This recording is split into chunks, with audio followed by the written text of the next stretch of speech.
영원히 찬양받으실 하나님이라는 제목으로 말씀에 은혜를 나누고자 합니다. 오늘 본문의 18절 말씀을 보시면 불의로 진리를 막는 사람들이 있습니다. 불의로, 내가 안 좋은 의지를 가지고 진리를 막는 사람들이 있다라는 것이죠. 그래서 그 사람들에게는 하나님의 진노가 임한다라는 말씀입니다. 이 18절이 성립되기 위해서는 한 가지 전제 조건이 반드시 있어야 돼요. 그게 뭐냐면 사람이 의지를 가지고 하나님의 복음과 진리를 막을 수 있어야 됩니다. 그래야 이 말씀이 성립이 돼요. 불의로 진리를 막을 수 없다면 저 말씀 자체가 성립이 안 되죠.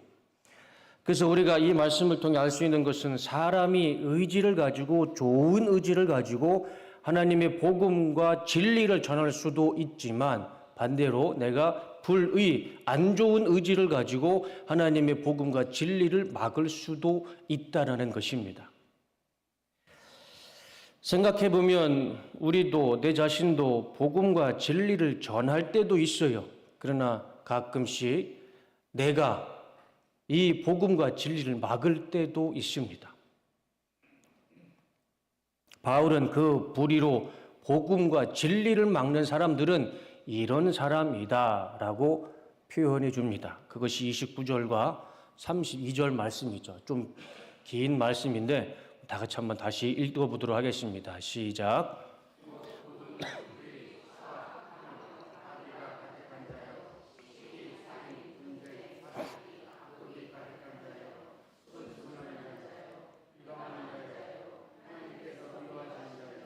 능욕하는 자요, 교만한 자요, 자랑하는 자요, 악을 도모하는 자요, 부모를 거역하는 자요, 우매한 자요, 배약하는 자요, 무정한 자요, 무자비한 자라. 그들이 이 같은 일을 행하는 자는 사형에 해당한다고 하나님께서 정하심을 알고도 자기들만 행할 뿐 아니라 또한 그런 일을 행하는 자들을 옳다 하느니라. 이런 불의를 가지고 하나님의 복음과 진리를 막는 사람들이 있다라는 것입니다.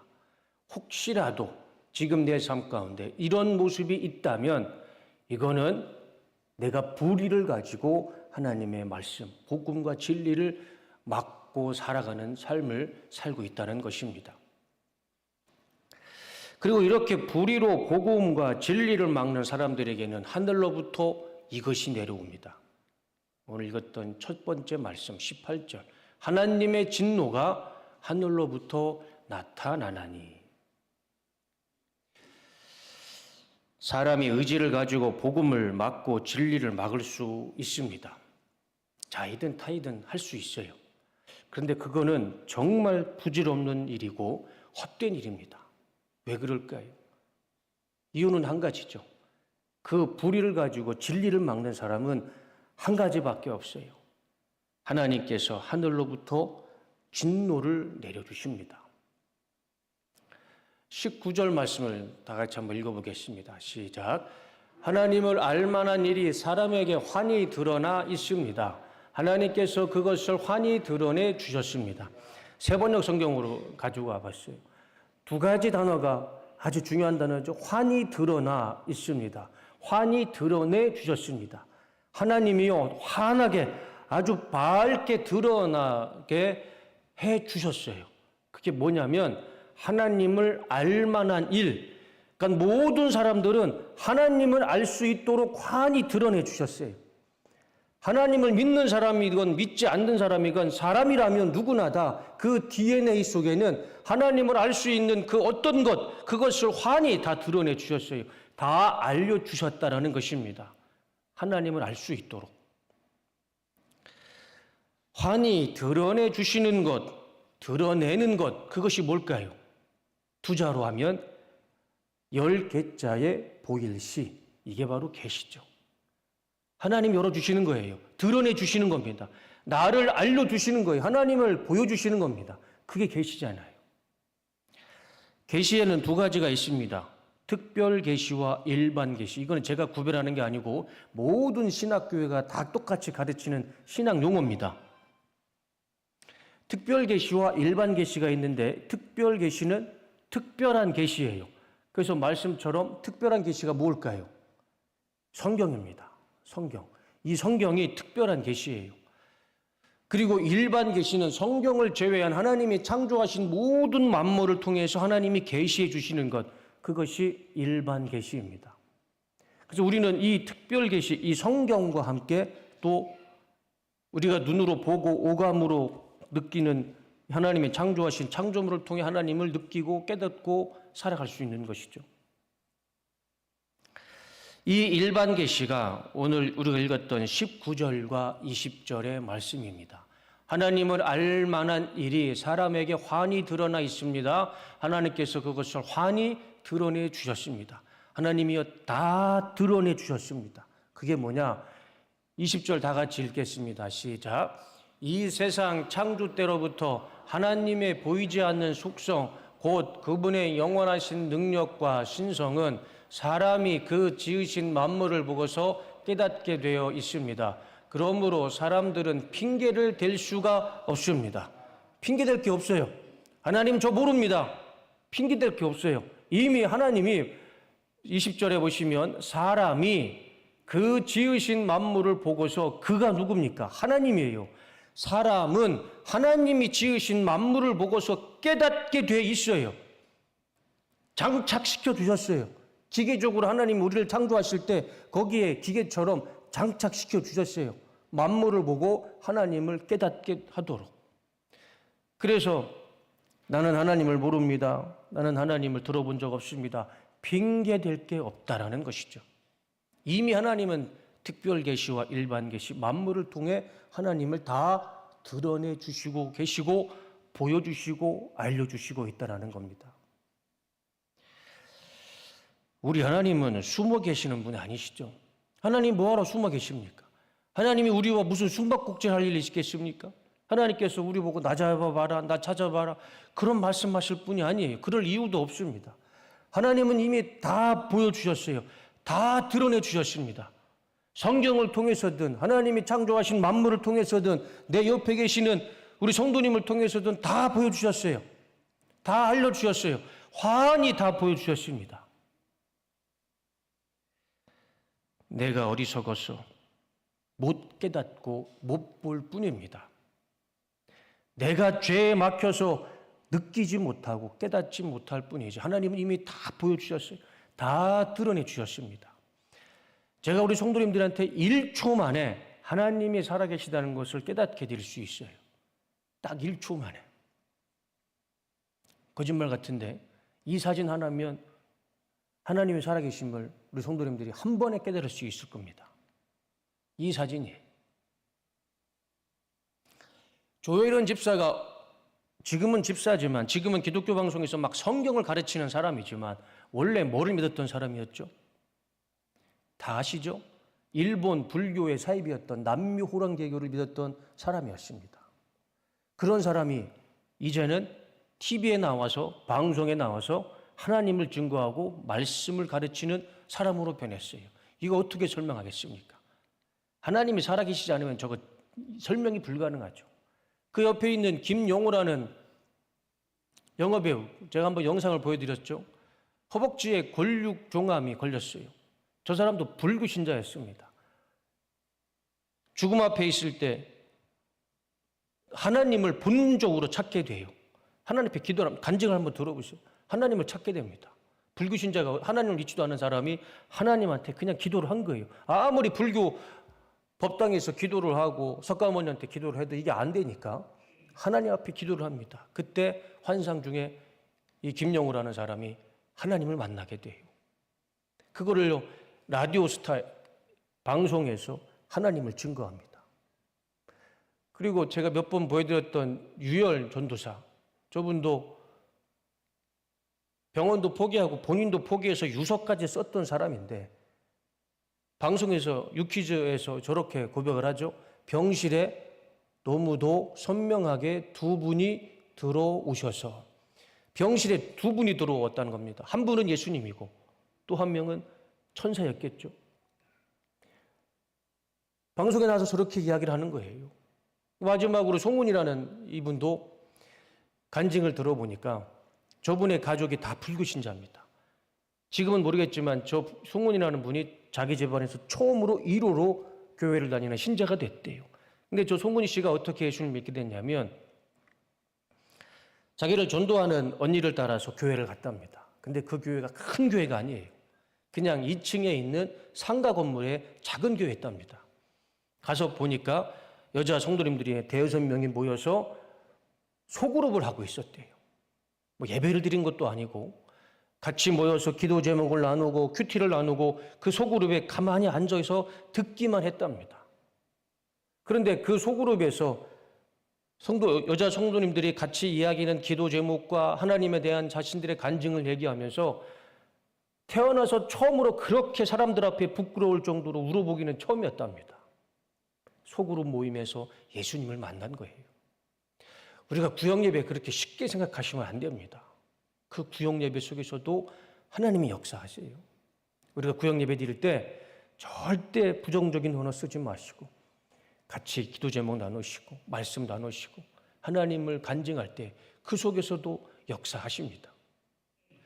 자, 이 사람들이 다 연예인들이죠. 연예인들은 뭘 먹고 사는 사람들입니까? 대중의 인기를 먹고 사는 사람들이에요. 대한민국의 80%가 불신자입니다. 20%밖에 우리 대한민국에 20%밖에 기독교 신자가 없어요. 그것도 사입이 다 포함해서입니다. 그러면 15% 생각하면 대한민국의 90% 거의 8, 90%가 불신자인데 저 사람들이 불신자까지도 인기를 얻어야 되는 사람들인데 뭐하러 자신의 종교를 얘기하겠습니까? 이왕이면 같은 종교를 믿는 사람들을 더 선호하는 그 마음이잖아요. 사람 마음이잖아요. 근데 자신이 기독교 신자라고 기독교 불신자가 80, 90% 대한민국에서 내가 그리스도입니다. 나는 하나님 때문에 살았습니다라고 굳이 고백할 이유가 없잖아요. 손해버린 일이잖아요. 그런데 왜 저 사람들은 저렇게 방송에 나와서 저렇게 하나님을 이야기할까요? 이유는 한 가지입니다. 저 사람들은 하나님을 만났어요. 그리고 하나님은 저 사람을 통해서 하나님을 드러내 주시는 거예요. 봐라, 내가 이 사람을 살렸다. 내가 이 사람을 암에서 고쳐줬다. 내가 이 사람을 이렇게 고쳐줬다. 남미호랑개교에서 불구신자를 하나님을 전하고 말씀을 가르치는 사람으로 내가 바꿔줬고 변화시켜줬다. 하나님은요, 지금도 하나님을 드러내주고 계세요. 계시해주고 계십니다. 우리가 꼭 눈으로 하나님의 형상을 봐야 하나님을 존재를 알 수 있습니까? 아니잖아요. 이미 하나님은 말씀을 통해서 저렇게 사람들을 통해서 일반 계시를 통해서 하나님은 지금도요, 환하게 하나님의 존재를 말씀해 주시고 보여주시고 듣게 해 주십니다. 저도 제 인생을 보면 하나님의 살아계심을 경험하게 돼요. 아무도 모르지만 제 인생은 제가 잘 알잖아요. 제가 제 인생을 보면 저는 목사가 될 사람은 아닙니다. 그리고 제가 이렇게 뚝섬 침례교회라는 이 훌륭한 교회 60년의 믿음과 역사가 전통에 있는 교회에서 담임 목사를 한다는 건요, 저는 이건 기적이라고밖에 생각할 수가 없어요. 저는 그럴 만한 자격이 있는 사람이 아닙니다. 제가 이 자리에서 지금 이렇게 하나님을 전하고 복음을 전한다는 것, 이것 하나만으로도 저는 하나님의 살아계심을 저는 증거할 수가 있습니다. 사람뿐만이 아니죠. 일반 계시는 하나님의 창조하신 모든 것을 보면서 하나님의 존재를 알 수 있는 거예요. 자, 사진 하나 보여드릴게요. 자, 이 사진을 보면서 무엇이 느껴지십니까? 저거를 사람이 만들 수 있을까요? 저런 풍광을, 저런 모습과 색깔을 사람이 만들 수 있을까요? 사람이 그릴 수 있을까요? 저런 색깔을 사람이 저렇게 낼 수 있을까요? 하나님밖에 없잖아요. 하나님밖에 저런 걸 만들 수 있는 분 없습니다. 하나님은 저렇게 천진 만물을 통해서 하늘과 땅과 바다를 통해서 하나님은 지금도 우리에게 보여주세요. 내가 이것을 만든 내가 하나님이다. 나는 너희의 하나님이 되고 너희는 나의 백성이고 자녀고. 하나님이 계시해 주시는 것입니다. 환하게 드러내 주시는 거예요. 그런데도 사람들은 하나님을 믿지 않죠. 하나님을 모른다고 살아갑니다. 심지어 그 하나님을 버리고 우상을 섬깁니다. 사람들이 이렇게 살아가는 이유도요, 바울은요, 그 이유와 원인을 이렇게 설명해 줍니다. 왜 사람들이 하나님을 떠나는가? 21절과 22절 다 같이 읽겠습니다. 시작.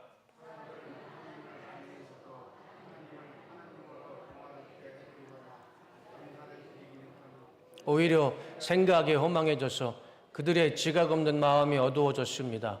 사람들은 스스로 지혜가 있다고 주장하지만 실상은 어리석은 사람이 되었습니다. 이유가 무엇인가요? 내가 스스로 지혜로운 줄 알고 살아가는 거예요. 내가 나 스스로가 지혜롭기 때문에 그 생각에 나의 생각을, 나의 영혼을 어둡게 만드는 것이고, 하나님의 지혜는 필요 없고 오직 나의 지혜로 잘 살 수 있다라는 이 생각이 하나님을 버리고 우상을 섬기고 하나님도 못 알아보는 어리석은 인생으로 살게 하는 것이다 라고 오늘 본문은 말씀해 주고 있는 것이죠. 한 눈먼 사람이 있었습니다. 이 사람이 밤중에 등불을 들고 어두운 길을 걸어가고 있었어요. 그 모습을 본 한 사람이 이제 이 눈먼 사람에게 질문을 하는 것이죠. 당신은 앞을 보지도 못하는데 왜 등불을 가지고 걸어가십니까? 이유가 없잖아요. 뭐 앞을 보지 못한 사람이 아무리 낮이건 밤이건 등불이 필요 없는 거예요. 그걸 좀 이상하게 여기서 물어본 거예요. 그랬을 때 이 눈먼 사람이 대답을 합니다. 내가 아니라, 나를 위한 것이 아니라 당신처럼 내 앞에 지나오는 사람과 부딪히지 않기 위해 내가 등불을 들고 빛을 밝혀서 나 부딪히지 않기 위해서 등불을 들고 갑니다. 지혜로운 말을 하는 거예요. 지혜롭잖아요. 그래서 그 사람을 지나치고 또 한참을 걸어가는데 갑자기 한 사람이 자기에 와서 부딪히는 겁니다. 그래서 자기가 들고 있던 등불을 놓치고 등불이 깨져버리는 거예요. 그러니까 이 눈먼 사람이 갑자기 화가 나는 거예요. 내가 이렇게 불까지 들고 다니면서 부딪히지 않으려고 등불 준비해서 걸어가는데 화가 나는 거예요. 버럭 화를 내고 큰 소리로 소리를 지르는 겁니다. 내가 이렇게 부딪히지 않으라고 등불을 들고 빛을 밝히며 걸어가는데 이 빛을 못 봤습니까? 등을 들고 빛을 보면 내가 걸어가는 줄 알 텐데 왜 빛을 보면서도 나와 부딪힙니까? 버럭 막 화를 내는 거예요. 그러니까 이 사람이, 듣고 있는 사람이 어이가 없는 거예요. 왜 어이가 없냐면 이 사람이 이렇게 대답을 합니다. 보시오, 당신이 들고 있는 등불은 기름이 하나도 없습니다. 불빛 없는 등불을 가지고 다니는데 무슨 빛이 있습니까? 이 눈먼 사람이 들고 있던 등불에 기름이 다 달았던 거예요. 사람의 지혜가 이와 똑같습니다. 사람은 자기 지혜로 세상을 밝힐 수 있을 거라 아주 감탄하며 살아갑니다. 나의 지혜로 세상을 밝히고 사람과 어울리며 사람에게 인정받고 막 감탄하며 감사하며 살아가겠지만 그 모든 빛과 지혜의 근본이신 하나님이 없다면 그 등불은 이미 기름이 다 달아버린 쓸모없는 빛이 사라진 등불과 똑같은 것이죠. 기름도 없는 등불로 무슨 빛을 밝힐 수가 있겠습니까? 기름도 없는 등불이 무슨 쓸모가 있겠습니까? 빛과 기름의 근원이신 그것을 주시는 하나님 안에 빛이 있고 기름, 영원히 꺼지지 않는 기름도 있는 그 하나님 안에서 주시는 빛이 있을 때 거기에 진정한 지혜가 있는 것이죠. 그래서 하나님을 떠난 사람들의 결말이 이렇습니다. 오늘 본문은 이렇게 하나님을 떠난 사람들의 결말을 이야기해 주죠. 23절과 25절 한번 다 같이 읽겠습니다. 자, 시작.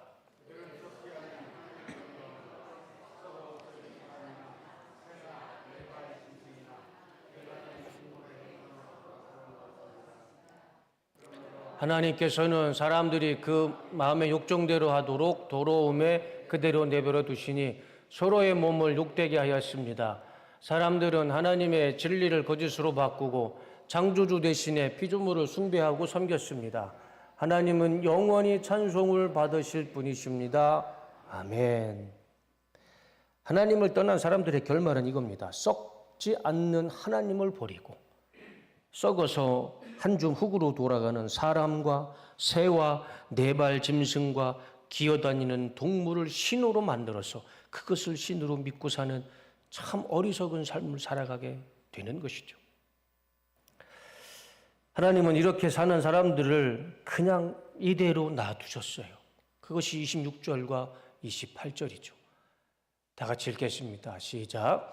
이런 까닭에 하나님께서는 사람들을 부끄러운 종육대로 내버려 두셨고 여자들은 남자와의 바른 관계를 바르지 못한 관계로 바꾸고 또한 남자들도 이와 같이 여자와의 바른 관계를 버리고 서로 욕정에 불탔으며 남자가 남자와 더불어 부끄러운 짓을 하게 되었습니다. 그래서 그들은 그 잘못에 마땅한 대가를 스스로 받았습니다. 사람들이 하나님을 인정하기를 싫어하므로 하나님께서는 사람들을 타락한 마음 자리에 내버려 두셔서 해서는 안 될 일을 하도록 놓아 두셨습니다.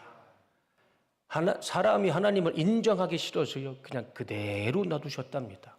정욕대로, 욕심대로, 육체가 가는 대로. 그 중에 하나가 동성애죠. 동성애. 저 개인적인 생각과 판단과 기준은 중요하지 않습니다. 성경의 기준은 이것이죠. 동성애는 사람의 부끄러운 정욕이 나타나는 결과물입니다. 그냥 정욕대로 놔둔 사람들의 결과가 동성애입니다. 우리 사람의 기준 별로 중요하지 않아요.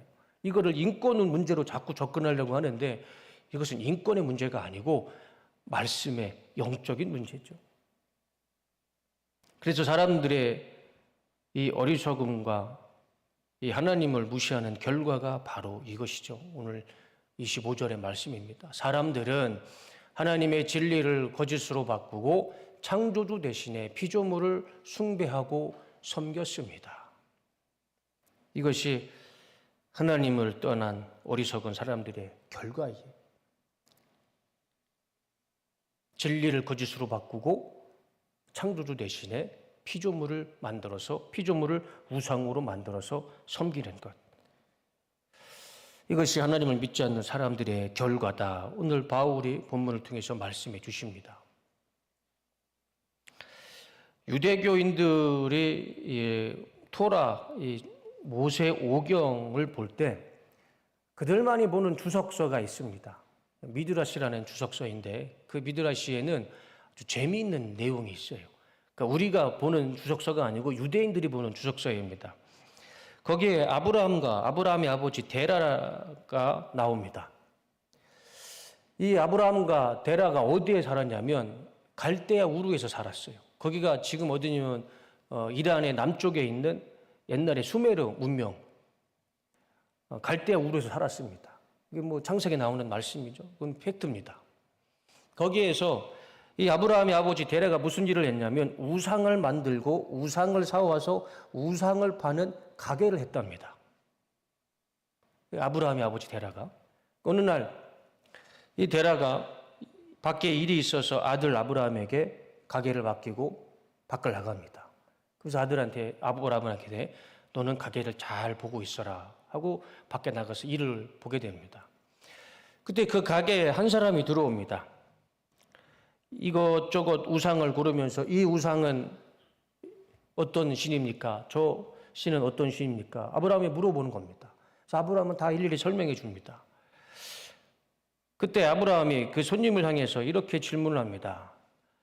당신의 나이가 몇이요? 50이 좀 넘었습니다. 그때 아브라함이 이 손님에게 이렇게 대답을 합니다. 손님을 보며 한탄하면서 50 넘게 살아오면서 겨우 나무와 돌로 만든 저 물건을 가지고 신으로 믿고 저 돌 앞에 나무 앞에 절을 하려고 그 우상을 사십니까? 그러니까 이 사람이 기분 나쁜 거죠. 내가 내 돈 주고 우상을 사겠다는데 그걸 파는 사람 아브라함이 그렇게 하니까 마음이 상해서 바로 나가는 겁니다. 아브라함이 생각해 보니까 자기 생각에는 이게 아닌 것 같아서 아버지가 없는 시간을 틈타서 도끼를 가지고 와서 우상들을 다 쪼갭니다. 다 부수는 거예요. 그리고 그 가게에 가장 큰 우상만 남겨놓고 다 도끼로 다 부셨습니다. 그리고 그 큰 우상, 그 우상에 자기가 부신 도끼를 자기 그 우상의 손에 쥐어줬습니다. 아버지가 돌아왔어요. 데라가 돌아왔습니다. 데라가 막 물어보는 거예요. 깜짝 놀란 거예요. 이 우상을 팔아야 되는데 자기 재산이 다 무너진 거예요. 다 깨진 거예요. 아브라함한테 화를 낸 겁니다. 내가 이것을 잘 돌보라고 했더만 왜 이렇게 가게를 다 망가뜨렸느냐. 강도가 들어왔으면 강도를 막을 것이지 막 아브라함한테 막 혼내는 겁니다. 그랬을 때 아브라함이 데라 아버지한테 이런 말을 합니다. 아버지, 저 도끼를 들고 있는 가장 큰 우상이 내가 가만히 보니까 이 조그만한 우상들이 저 큰 우상한테 절을 하지 않으니까 저 큰 우상이 화가 나서 이 도끼로 조그만한 우상들을 다 깨부쉈습니다. 저 우상이 한 겁니다. 그럴 때 아버지가 이렇게 아들한테 이렇게 대답을 했답니다. 아들아, 저것은 돌과 나무일 뿐인데 어떻게 스스로 움직인단 말이냐? 데라가요, 신앙 고백을 한 거예요. 자기가 만들어 놓은 돌과 나무들, 우상들 앞에 신앙 고백을 한 거예요. 저 돌과 나무는 스스로 움직일 수가 없는데 저게 어떻게 도끼로 다 부술 수 있느냐? 그때 아브라함이 이렇게 대답합니다. 맞습니다. 아버지, 스스로 움직이지도 못하는 저 가짜를 어찌하여 신이라 부르며 섬기십니까? 그래가지고 데라가요, 큰 깨달음을 얻고 자신의 아들 아브라함을 데리고 갈대와 우르를 떠나 하란으로 떠났다는 그런 유대인들만의 전성이 있습니다. 성경에 나오는 말 아닙니다. 유대인들은 그렇게 믿어요. 우상은 인간의 열등감을 채우기 위해 만들어진 자신의 애착 인형뿐이죠. 내 열등감, 내 한계를 감추고 그것을 통해서 만족을 느끼기 위해서 내가 만든 애착 인형일 뿐입니다.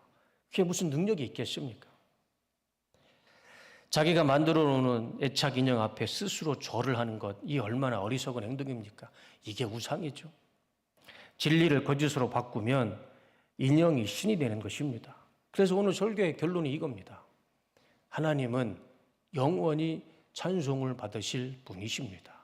오직 영원하신 분은 하나님밖에 없고 우리가 영원히 찬송하실 분은 오직 하나님밖에 없습니다. 그 외에는 다 하나님이 하나님을 드러내 주시기 위해서 만드신 하나님의 창조물일 뿐입니다. 오직 하나님 외에 우리가 찬송하고 예배하고 믿어야 할 대상은 영원하신 하나님밖에 없음을 믿습니다. 그것이 진리이죠. 우리가 찬송을 해야 할, 영원히 찬송을 해야 할 하나님이 어떤 분이십니까? 문을 닫으시면 열 자가 없고 여시면 닫을 자가 없는 능력의 하나님이시죠. 하늘과 땅의 경계를 지어놓으시고 땅과 바다의 경계를 만드신 분, 그분이 하나님이십니다. 모든 사람들의 생사화복, 삶과 죽음의 그 시간을 정해놓으시고 화와 복을 주장해 주시는 분이 하나님이시죠. 이 땅의 시작과 끝, 그 기한을 정해놓으신 분이 하나님이십니다. 이런 능력의 하나님, 이 하나님만이 우리가 영원히 찬송을 불러야 할 분이심을 믿습니다. 그거 외에는 다 의미가 없죠. 설교를 마치겠습니다. 우리는 복음과 진리를 막는 자가 아니라 복음을 전해야 됩니다. 그 진리를 막는 자는 하나밖에 없죠. 하늘에서 하나님이 진노를 나타내 주시고 내려 주십니다. 그거밖에 없어요. 그리고 영원히 찬송받으실 분은 오직 한 분, 하나님 한 분밖에 없습니다. 영원하신 하나님만 믿으시고 그 하나님을 찬송하며 예배하며 그 진리 안에서 자유함을 얻으시고 그 하나님만 찬양하며 살아가시는 우리 뚝섬교회 모든 성도님들이 다 되시기를 주님의 이름으로 축원합니다.